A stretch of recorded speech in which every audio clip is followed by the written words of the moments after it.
Tell me if this number means anything to you. 273-1. Yeah. What is it? Larry's social security number. Does it bother you that I have it? Yeah. Are you wondering why I have it? Mm-hmm. This family's private information turned up in a very public place. 130. An auction. $50, thank you. Boxes stuffed with thousands of patients' medical and dental records auctioned off at Public Storage here on Westerville Road. This is really sad. Linda Brown picked up the unit for a mere $10. Were you surprised when you saw this? Yeah. It's the sort of information you don't want to fall into the wrong hands. Names, addresses, phone numbers, birth dates, social security numbers. We also came across x-rays, pictures, and billing statements showing exactly what these patients were treated for. I'm shocked. So are former patients like Jennifer Allery. What's the most troubling part of all this? That anybody could have taken this and ran with it and lost all of my identity. This makes you not want to go to the doctor. When Linda Brown discovered she was sitting on a potential identity theft time bomb, she called both Public Storage and ABC 6 on Your Side. There should be a law against this. There are. More on that later in this investigation. Hi. The woman who manages this public storage facility says she didn't have the authority to talk with me, suggesting I call its corporate headquarters in California. Meet me at the office, and I'll give you that number. I called that number more than once You've reached the with no response. $10, one time. It didn't take long to learn, though, where these boxes of records came from. Westerville orthodontist Dr. David Ray and his wife, internist Dr. Sherry Ray. My calls and emails to them, not returned. I caught up with Dr. Ray outside his office. Dr. Ray, Tom Susie, ABC 6 on Your Side. First, he denied everything. You had a unit there. It was auctioned off. Yeah. Why was it auctioned off? You You didn't pay the bills? Well, I don't know anything about this. He then became agitated. Sir, don't go grab the microphone. Please just don't take explain to me. Sir, don't do this. Sir, don't do this. It's not becoming. Finally, he fessed up. It was something that our person did not take care of it. He admitted these records belonged to him and his wife and were stored here for several years. He says his office failed to pay the bill at Public Storage. As a result, his unit was auctioned off. The unit was not meant to be auctioned off. It was a mistake. A mistake not just with patients' records, but drugs. But there's any pain pills in there. Boxes of sample prescription drugs were also stored here, including this one used to make crystal meth. Using our samples, the Columbus Police Department's narcotics unit showed us how to make this devastating illegal drug. This should give us good product. This undercover agent tells me these sort of drugs must be better safeguarded. What it does is circumvents the law. Right now, the way the law is, you have to show an ID and the Sudafed, anything with pseudoephedrine in it is kept behind the counter. That's done that way to limit its availability. The Ohio State Board of Pharmacy isn't real happy about it either. They say there's laws regulating how prescription drug samples are discarded and stored, like the ones auctioned off. The board tells me it's investigating. We also contacted both the Ohio State Dental and Medical Boards. Both say there are strict state and federal laws when it comes to protecting patients' records. State Dental Board Executive Director Lily Reitz. That's very concerning because the dentist's legal and ethical responsibility is to keep this information confidential for the benefit of the patient, and that's the oath that he takes. Jamie Miller's husband is one of Dr. Sherry Ray's former patients. She says Dr. Ray and her husband must be held accountable. I'm shocked. I'm shocked. You expect your doctors to take care of you and protect you.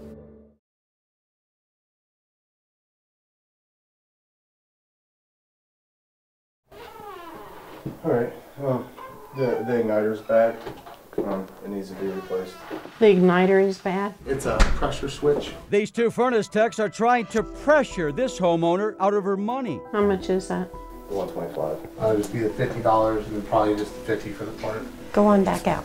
Is he coming? What they don't know is this widowed senior is working with us. I just put the big dog in the garage. That's okay. We're watching them on hidden cameras. You want me to turn this thing back on?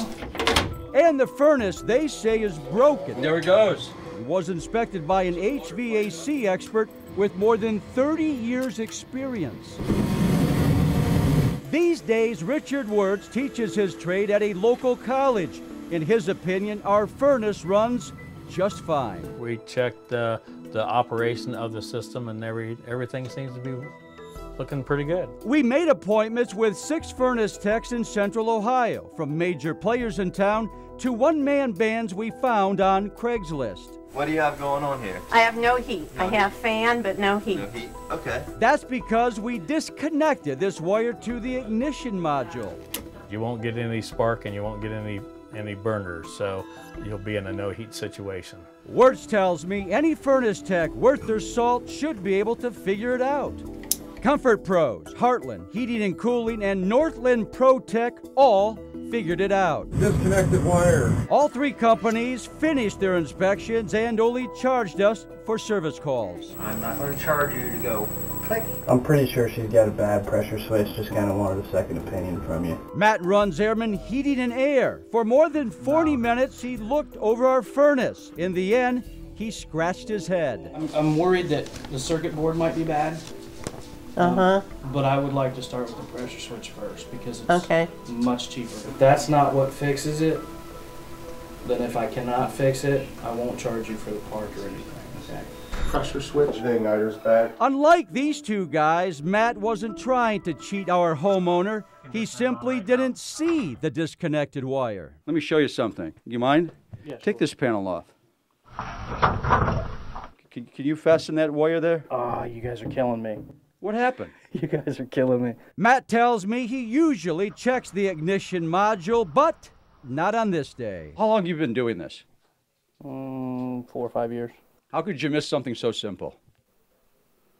Just happens. The misdiagnosis cost our homeowner $90 for a service call. Now, back to these crooked Craigslist contractors. Matt locates the disconnected wire, connects it, and the furnace fires up. It's fine, but that's not what he tells this homeowner. The igniter's bad. It needs to be replaced. The igniter is bad? Electronic igniter, yeah. How much is that? $125. We showed Richard Wirtz our hidden camera video. If the igniter was bad, the burners wouldn't come on and it would lock out. How you doing? Pretty good, how are you? Good. Tom Susie, ABC 6 on your side? Why are you trying to sell her something she doesn't need? I'm not. You went back in there and said she needs an igniter, and it's $125. Exactly. Yeah, I did. Why'd you tell her that? I didn't notice this yet. No, you did notice it. Matt claims he told the homeowner she needed an igniter before he noticed this wire was disconnected. Our hidden cameras prove otherwise. You recognize him? Who is it? That's me. That's you. This tech quickly changed his tune. What's wrong with her furnace? There's absolutely nothing wrong. There must have been something wrong with our money, though, because he split without collecting his $50 service call. I don't need $50, man. Ray pounds away at our furnace until finally he sees it. He connects the wire. The furnace ignites. Now listen to what he tells the homeowner. This is a pressure switch. Okay. Just be the $50 and probably just the $50 for the part. Our expert says if the pressure switch was bad, the burners wouldn't light up. Tom Susie, ABC 6. Hey, how's it going? How you doing? Good. So what's wrong with the furnace? Pressure switch is going bad. How do you know that? Because I do. I tell him this furnace recently passed a rigorous inspection. I also tell him our hidden cameras tracked his every move. Why try to sell her something she doesn't need?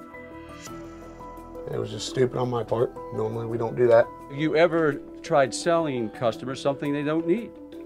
No. This is your first time? I'm just a little low on cash. So you decided to take it from her? Not a lot of work right now. There's gonna be less when people see this. Yeah. We paid Ray his $50 service call and he hit the road. I think it proves that we still got some good technicians out there and they're straight above board, and that's the way they should be. So the ones that are on the other side of the coin, you need to look at every job like there's cameras everywhere around. What kind of business is this? I'm done. Oh, but I'm just getting my feet wet, sir. Before you meet this wishy-washy swimming pool builder, first say hello to Michelle Duffy. Pathetic. With a capital P. Michelle paid Dan Davis $9,800 up front to build a swimming pool like this one. We went to buy the pool, more or less for health reasons, for exercise. My husband's in really bad health. So is this transaction. Michelle signed this contract with Davis September 9th of last year. To date, he's built part of this deck. That's it. And Michelle says her son helped do some of the work. They used his tools. Here we are standing in the middle of a sand pit that's supposed to be your swimming pool. Mark Rowley paid Davis $1,500 down last March to build him a pool. Here's what he's got for his money, a pile of boards. Mark forked over another $2,000 to other companies to dig the hole and do some plumbing. I kept believing a pool was coming. We just had him come out to the house. So did Mark's sister, Mary Marsh. She paid Davis $4,600 down last March and got nothing in return. On top of that, Mary paid $1,000 to another company to dig this hole. So you got this nice big hole in your backyard. What are you going to do with it? We're going to fill it back in. Now back to the center of this mess. What are you doing here? I'm building a pool. Really? Mark Rowley never got his pool. Mary Marsh never got her pool. And Michelle Duffy has waited nearly a year for her pool. Yet here's good old Dan Davis working on another pool. When did you start this one? This looks pretty fresh. This has nothing to do with those. Oh, it does to me. No, when did you start doing this one? This has nothing to do with them. Why do this when you haven't built Michelle's and she gave you $10,000 for last September? Does that make sense to you? No, it doesn't make any sense. Explain. I can't. Why not? Say goodbye, Tom. No, tell me why you can't explain yourself. Davis blames the weather for not finishing Michelle's pool on time. We could not get their pool done because of the mud in the backyard for a long, long time, a long spring. As for Mark and Mary, Davis tells me he had trouble getting wood to build their pools. After we did get the wood, they didn't want the pool anymore. They called me off. They didn't want to deal with you, sir. Well, that's... And I can't blame them. That's their prerogative. Here's where the waters really get murky. These contracts Mark and Mary signed are with Davis and CLIC Inc. It was Chrissy Lynn's. They're out of Lime, Ohio. I checked. It's actually Chrissy Lynn's Intimate Collections, a lingerie shop his wife ran out of this building before going belly up. They were going to build pools there, too, in the back. But they didn't. Never got a chance to. Then there's this deal Davis signed with Michelle Duffy. The contract reads Sunburst Pools, Inc. in Pataskala. I stopped by. Don't fire nothing up yet. Owner Joe Wagner says he's working with Davis on some projects, but tells me Davis is not employed by Sunburst Pools. In fact, Wagner says he wasn't aware of this contract until just a few weeks ago. He says Michelle's pool will be installed by the end of the month. What kind of business is this? I'm done. Well, you are done. You are done. How lame is Dan Davis? On a scale of 1 to 10, he's absolutely a 10. Pathetic. Oh, so lame. Time to pull the plug on this pool guy. Dan Davis. I'm sorry about that. You're in the ABC 6 on your side Hall of Lame.